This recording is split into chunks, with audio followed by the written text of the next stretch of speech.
Hey everyone, so last week when they released Title Update 1, they also had some balance changes for the bow. I don't know why the bow got balance changes only.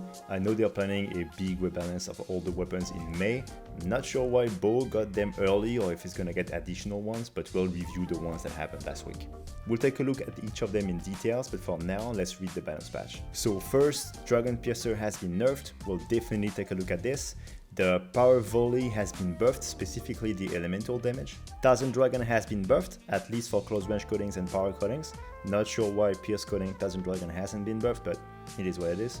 And finally, the skill Charge Master now works on Power Shot and Power Volley as well. It used to only work on charge shots, and now it works for all the bow's basic attacks. We'll actually start with this because it's the easiest thing to talk about, so let's start with Charge Master. So Charge Master states that it increases elemental damage on charge attacks, and that includes all of bow's basic attacks, so that's the charge shot and now the power shots and power volley. The values are the same as critical elements, so 5, 10 and 15%. And in Rise, Charge Master was straight up a better perk than critical elements because the values were the same, but Charge Master was proccing on any hit, whereas critical element was only on critical hits. However, in Wilds, that's not the case anymore. Critical element hasn't changed, it takes your final elemental damage and it multiplies it by 5, 10 and 15%, just like a normal critical hit works. But Charge Master now multiply your elemental stat and not your elemental damage. So on the screen you can see a quick example of an average hit zone with the meta build. You can see that critical element ends up doing more than Charge Master. In both cases, Charge Master and Critical Element are two very bad skills at the moment. It's just that Charge Master is even worse than Critical Element. A better comparison then would be to compare Charge Master with Elemental Boost because they do the same thing. At level 3, Charge Master will increase your elemental stat by 15% only on bow basic moves, so that's Power Shot, Power Volley and Charge Shot. Elemental Boost will increase your elemental stat by 20%, so that's already better than Charge Master, and it will add an extra 60 flat element on top of that. And this skill works on every move, so that's the basic bow moves, but also Thousand Dragon, Dragon Piercer, every bow attack. Not only that, but Charge Master has worse combination decoration and elemental boost. The best combo deco you can get is Critical Eye level 1, which is very unimpactful, while Elemental Boost has access to Tetrad Shot 1, which is very impactful for a level 1 skill. So even though Charge Master being fixed is a good thing, it's still one of, if not the worst skill for bow, even worse than Critical Element. Okay, so let's move on to the next buff, and that's the buff to the elemental modifier of the Power Volley. So the buff is quite simple. They added a 0.1 elemental modifier to each level of the Power Volley. So for example, Power Volley level 3 had a 0.65 elemental modifier. It is now a 0.75 elemental modifier. If we take an average hit zone with the meta build, we're looking at roughly a 1.8% increase in damage on the Power Volley only.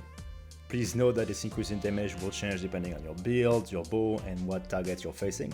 This is just an example, but roughly you can expect a 1 to 2% damage increase depending on who you're fighting. Please note that this only affects your Power Volley, that's the last hit of your combo, and oftentimes you don't have time to use this move. So if you integrate it into a bow combo, you're looking at roughly 1% total damage increase.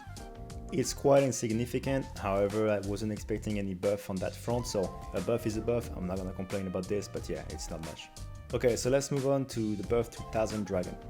The buff to Thousand Dragon was quite significant. They increased the motion value from 18 to 23, so plus 5. If you don't know what a motion value is, that's basically the strength of your attack.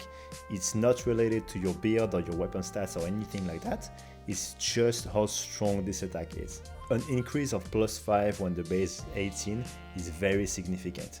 The elemental modifier stays the same, so it doesn't do any more elemental damage than before. Now I guess the question is this buff enough to make Thousand Dragon viable? I think they did a great job with this buff because it's now strong enough to be good in some situation, but it's not strong enough to overshadow the rest of the bow moves, so spamming it is not optimal. As you can see on this clip, Thousand Dragon is slightly shorter than a full dash dance, but it also does less damage than a full dash dance. So if you have time for a full dash dance, it's always gonna be better than Thousand Dragon spam. However, as you can see on this clip, if you do a Thousand Dragon after a Power Volley, you can start the 1000 Dragon animation before you'd be able to dash. So if you have more time after a power volley but not enough time for a full dash dance, 1000 Dragon is actually a pretty good idea. For example, on this clip, you can see that I end my combo with a 1000 Dragon because the monster is starting to get up and I would not have time for a full dash dance. Another use case for 1000 Dragon would be for wound optimization.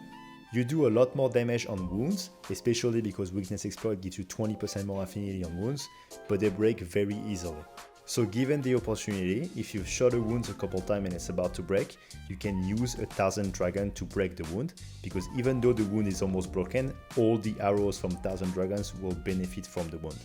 It's not something that I would always do, but if you have the opportunity to do it, you can see me do it a couple times on this clip, then it's beneficial to optimize the wound damage. One more thing you can do, if you run out of coding and you don't have time to reload, ramp up and do a full dash dance, because 1000 Dragon doesn't care for charge level, you can just reload and go right away into a 1000 Dragon.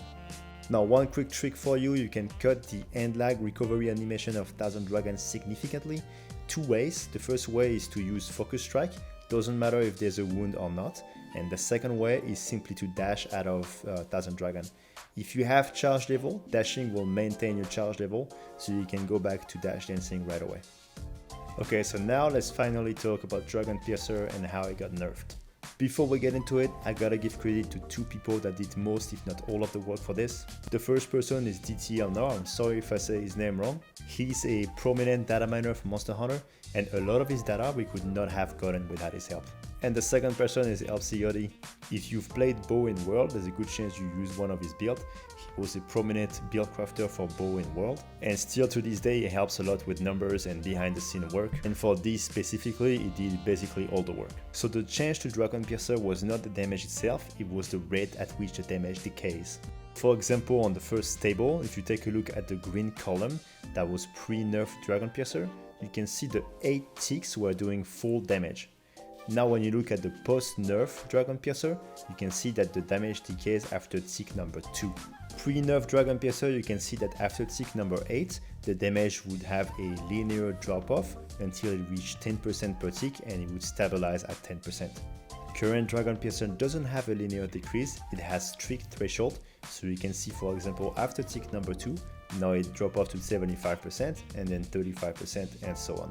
If you're not sure what any of this means, just know that depending on how many ticks of Dragon Piercer you get, your damage decrease will be anywhere between 12 and 20% roughly. So in my opinion, Dragon Piercer is still very viable. It was very strong before, especially for how easy it is to use. So of course, a damage drop-off of 12 to 20% is very significant, but it's still very acceptable damage. Okay, that's gonna be it for me today. Thank you for watching the video. As usual, if you have a question, feel free to ask in the comment section, and I'll see you next time. See ya!